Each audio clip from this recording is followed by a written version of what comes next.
Mesdames et messieurs, bonjour et bienvenue pour ce 4e épisode de l'émission spéciale de la 35e édition du Salon du Livre d'Hermillon. Pour ce dernier épisode, nous allons vous faire découvrir toutes les animations, expositions et scènes qui s'est passées durant ces 2 jours d'événements. Bienvenue si vous nous rejoignez.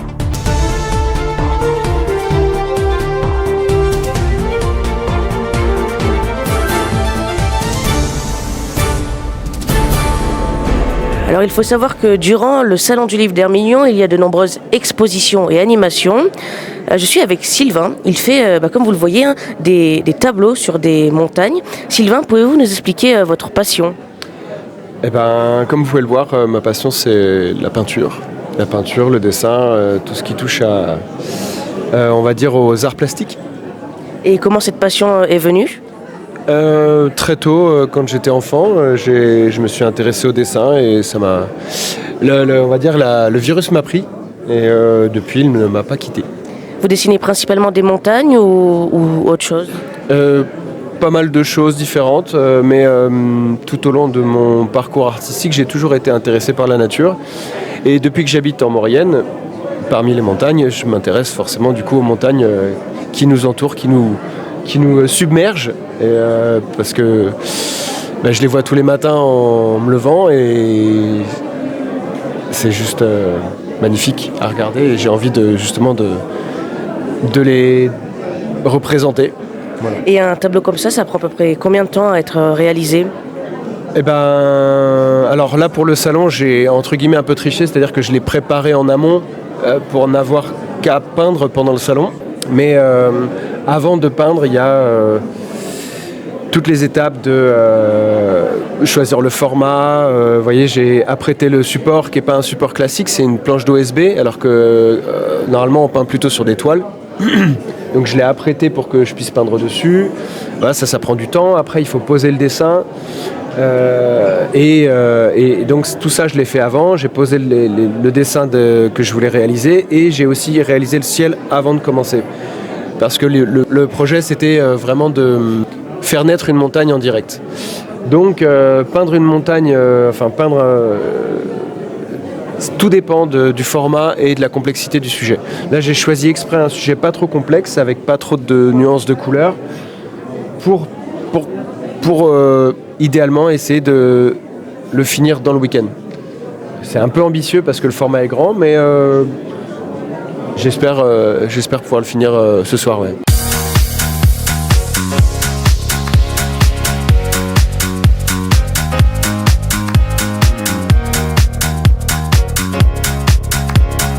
Durant cette 35e édition du Salon du Livre d'Hermillon, de nombreuses rencontres et spectacles ont eu lieu, comme la lecture à haute voix du livre de Marine G, Super Carotte, par la compagnie du Chien Jaune. Il y a eu aussi de nombreuses rencontres, comme la rencontre avec Guillaume Demure, mais surtout une rencontre avec Philippe Rochaud et Jérôme Pop. Nous accueillons Jérôme Pop, moniteur de snowboard et de ski à l'ESF, École de ski français, de Valmeinier. Oui. Vous êtes aussi créateur de l'École française de mountain board. Oui. Vous avez rédigé un carnet de route. Il était une fois machine Taiwu. Philippe Rochaud. Vous êtes journaliste, grand reporter, écrivain, photographe. Vous avez couvert de nombreux conflits à travers le monde. Vous nous avez partagé tout au long de votre carrière des reportages ô combien empreints de sens. Paris, Rome, Beyrouth, Jérusalem, Berlin, Kaboul, Pékin, Lhasa. Des villes que vous connaissez si bien. Vous avez été correspondant 6 ans à Pékin pour France 2. Mégaphone d'une main, appareil photo de l'autre main, fidèle compagnon de route, vous observiez, analysiez, informiez, puis quand vous le pouviez, photographiez avec pudeur et sensibilité. Alors expliquez-nous un petit peu votre mission en Chine, qui vous a mandaté, qui vous a envoyé en Chine et surtout où se situe Taiwu. Alors moi j'ai été mandaté par l'école du ski français, le syndicat des moniteurs. C'est par un hasard, en fait j'ai vu passer une annonce au mois d'août et j'ai répondu à l'annonce et au mois de novembre j'étais en Chine pour monter une école de ski avec des Chinois. Philippe, en quelle année étiez-vous en Chine et pourquoi la Chine ? Moi, je suis arrivé en Chine en 2000 Donc j'ai été nommé correspondant de France 2 en Chine. Il y avait eu un appel d'offres, on cherchait un correspondant pour remplacer l'autre, donc je me suis proposé bien sûr, parce que j'ai toujours été passionné par l'Asie. Et donc j'ai été nommé à Pékin, donc je suis arrivé avec ma famille, enfin une partie de ma famille, en 2000. Et mon premier objectif, quand même, ça a été de savoir est-ce qu'on peut aller filmer au Tibet, parce que à la fois j'aime bien l'Orient, j'aime bien la Chine, j'aime bien la montagne, donc le Tibet, ça correspondait un peu à tous mes désirs et mes rêves d'enfance. Après cette rencontre, la remise des prix du concours de lecture à haute voix a été remise. Mais maintenant, il est temps de clôturer ce Salon du Livre, cette 35e édition du Salon du Livre d'Hermillon. Alors on retrouve le mot du maire de la Tour-en-Maurienne, Yves Durbet. Bien, merci à toutes et tous. Merci pour votre implication, merci pour votre application dans l'accueil que vous avez témoigné vis-à-vis des nombreux lecteurs, des nombreux visiteurs que nous avons eu la chance d'accueillir sur ce salon 2024.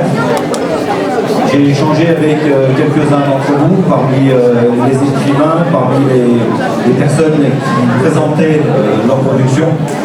Et au dire de la plupart, 2024 restera un grand cru, en tout cas un bon cru. Nous pouvons nous féliciter d'une grosse participation, mais au-delà du nombre, c'est la qualité des personnes qui nous ont visités, qui ont été appréciées, par les écrivains qui ont pu échanger, qui ont pu discuter en vis-à-vis, en direct, avec les personnes qui ont la chance de lire leur ouvrage. Donc merci pour tout ce que vous faites, merci pour tout ce que vous produisez. N'hésitez pas à vous lancer dans une nouvelle aventure avec la préparation d'un nouvel ouvrage. Je sais que pour certains d'entre vous, c'est déjà en prévision. Donc n'hésitez pas à nous faire parvenir vos productions et on verra pour vous accueillir encore sur un nouveau salon. Je veux m'associer à mes collègues qui ont eu la chance de faire un discours hier pour vous accueillir à l'occasion du prix Rosine Terrier. Et m'associer également à Michel Fumillon, le président de l'association du colporteur, pour remercier l'ensemble des partenaires, que ce soit les bénévoles de l'association du colporteur, qui font un travail admirable tout au long de l'année. Certains d'entre vous m'ont posé la question, et comment vous faites pour mobiliser autant de personnes et aussi longtemps? C'est un mot qui est simple, c'est la passion, c'est l'envie d'accueillir, c'est l'envie de bien faire, c'est l'envie de vous retrouver aussi au sein de ce salon du livre.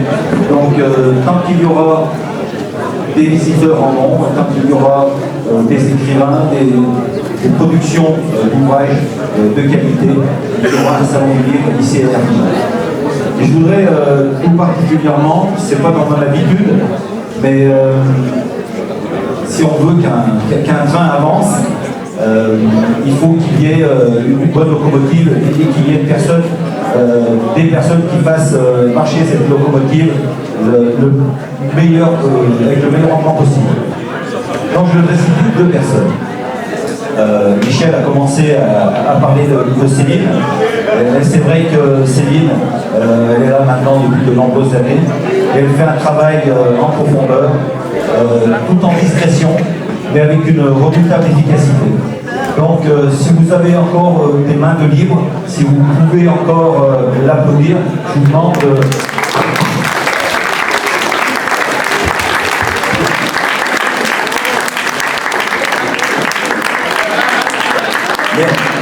Merci pour elle, parce qu'elle, franchement, elle le mérite.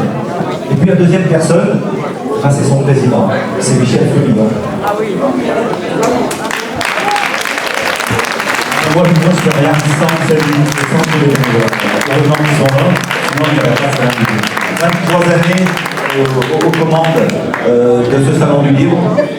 Chaque fois avec des nouvelles propositions, des nouvelles orientations, qui testent, qui essayent. Quand c'est positif, quand les retours que vous faites sont intéressants, on continue. Quand la proposition est moyenne, on travaille sur le sujet et il remet en cause. Donc merci Michel pour le travail en qualité et en quantité que nous fournit chaque année, et cela depuis très très longtemps. Je vous demande également de l'applaudir parce que vous avez amplement. Merci. Voilà, merci à toutes et tous, et je vous donne rendez-vous en 2025, si Dieu nous prête vie. Voilà, merci à vous. C'est la fin de cette émission spéciale consacrée à la 35e édition du Salon du Livre d'Hermillon. Je tiens à remercier Céline Aguetaz et Michel Frumillon qui m'ont laissé leur confiance pour réaliser cette émission de 4 épisodes. Je tiens aussi à remercier l'association du colporteur et aux bénévoles. Je vous remercie à vous d'avoir regardé ces 4 épisodes. On se retrouve très bientôt et j'espère aussi vous retrouver pour la 36e édition du Salon du Livre d'Hermillon. À bientôt.